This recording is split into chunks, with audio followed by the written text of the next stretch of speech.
Hello again, everyone. Today is Sunday. As you can see, it's shiny and bright here in Oneonta, New York.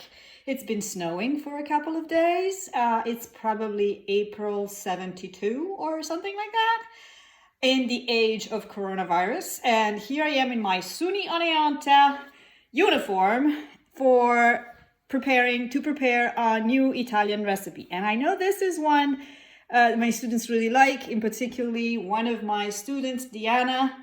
She always asks for it, so I'm hoping she watches the video so that even if I'm not there to cook it for her, she can cook it herself.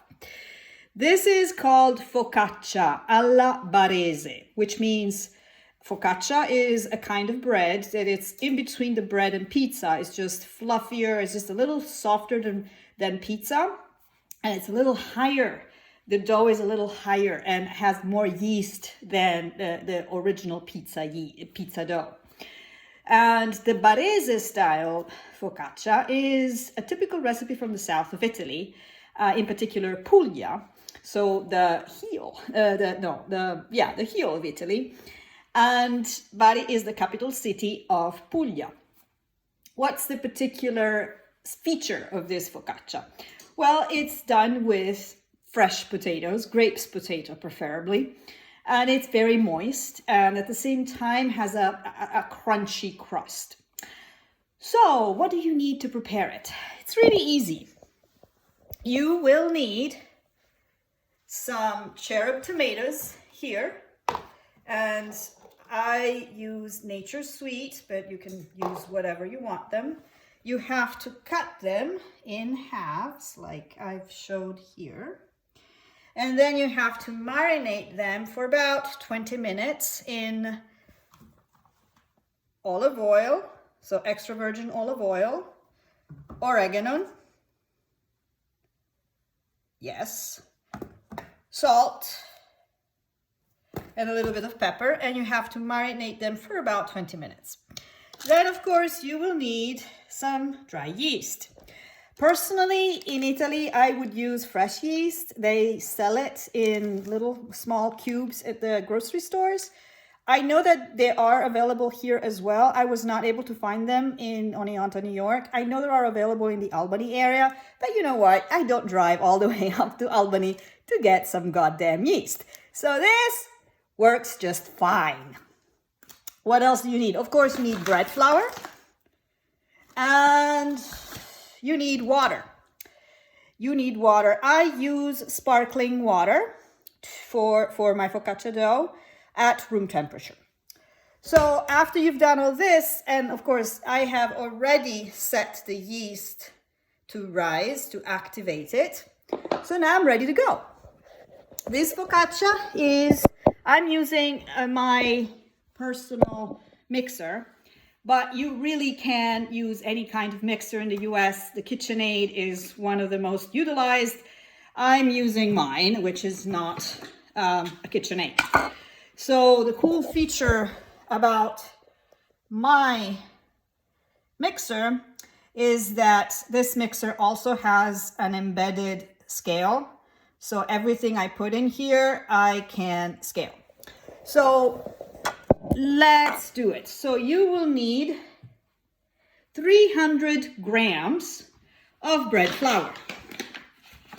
So as you see here, I have set my scale to weigh for the bread flour. So I am now scaling my bread flour. 300 grams.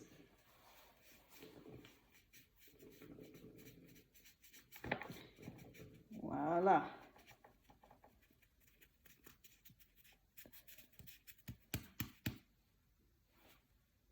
Yay!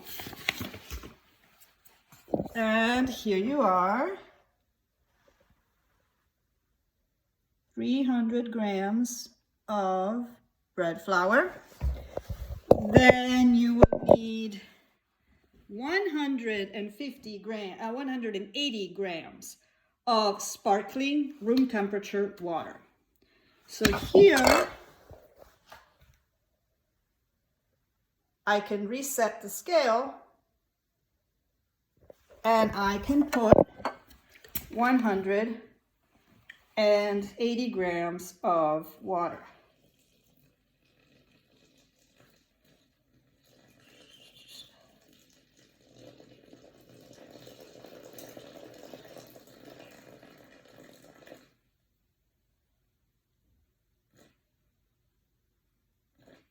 Yay! See? 180 grams of water. Then I put a pinch of salt.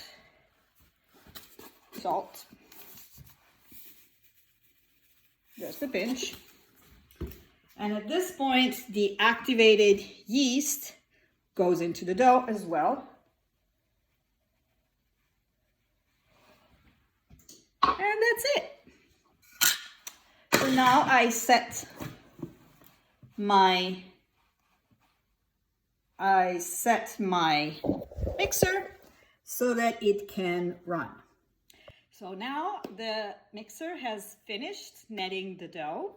So I'm going to take the dough out of the mixer, put it in a bowl, and I'm making sure that the bowl is slightly greased so that it will be then easier to take it out when it's done. I'm taking it, you will see that it's a very, very soft dough, which is exactly what you want for focaccia. It doesn't have to be very firm. So in order to take it out without making a whole mess of myself, which I normally do and I forget about it, I am going to put some water on my hands. There you go. And now here it is, the dough. It's quite nice and soft.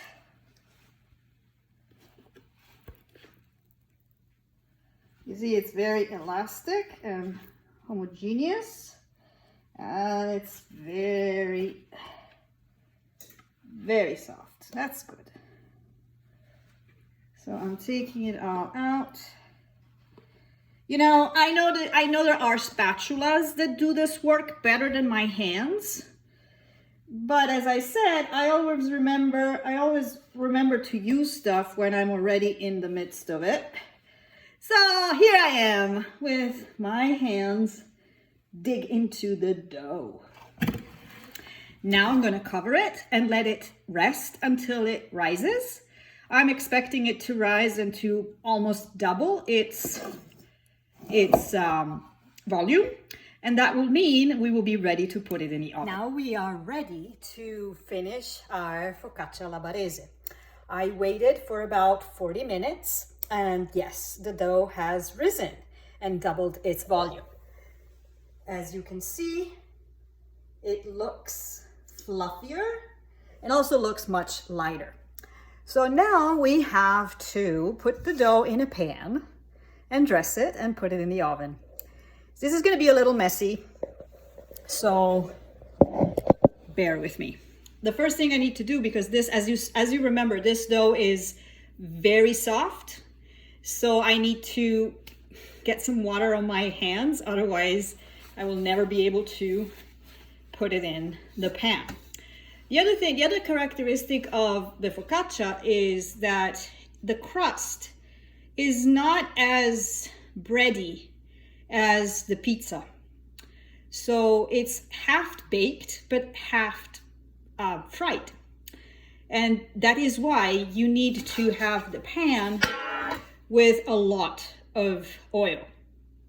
As you see, I've shown you that I have used extra virgin olive oil to dress the tomatoes. For the pan, it's really okay to use any kind of seed oil. I'm using canola oil. Any kind of vegetable oil is fine. But you really need to have a layer of oil so that it is covering the entire bottom of the pan. See? There is a lot of oil in here. It's not the same amount of oil that you would put. Actually, you don't put any kind of oil when you make pizza. You just don't. And maybe I'll make pizza another time. So then, as I said, I got some water over here. I need to dip my hands into the water. Yay! And see how fluffy that is? And how bubbly that is? And it's kind of floating, so I get some water. And I need to flatten it. Ooh, it looks good. You need to flatten it with your hands. Yeah, you need to flatten it. Make sure that the oil you will see will go on top a little bit, and that is absolutely fine. And you got to stretch it just a tiny bit. See, this is the dough stretched. You see it's still actually rising, so it's already still bubbling. At this point, I have to incorporate the tomatoes. How do I do that? Be careful, because this is a tricky spot. It's not as straightforward as it looks. So you take the tomatoes, you pour it on the top, but you want the cut side of the cherub's tomato to sink in the dough. So you put basically cherub's tomatoes face down. And you want them to be as close as possible to each other. Remember, the dough will continue to rise. And as you do that, you have to push a little bit, not too much, not too heavy. It's not to kill, you don't want to kill them, but you want to push the halves tomatoes into the dough. After about 30 minutes at 450 degrees in the oven, the focaccia alla barese is ready to get out. So I will need this because I don't know about you, but I don't want to lose my hands. So take it out of the oven. You see the noise? It's because this little frying noise, it's because the olive oil is still there. And it's what it's been frying the focaccia. And here it is in all of its beauty. As you can see, it's goldened on the crust side, but it's not completely burnt. And one of the reasons why you want the cherub tomatoes face down in the dough is because they release a little bit of moisture during the cooking time. Now, I'm sorry, you guys, I will have to eat this. And I will think of each and every one of you, my dear students, as I do it. Thank you, and see you next week.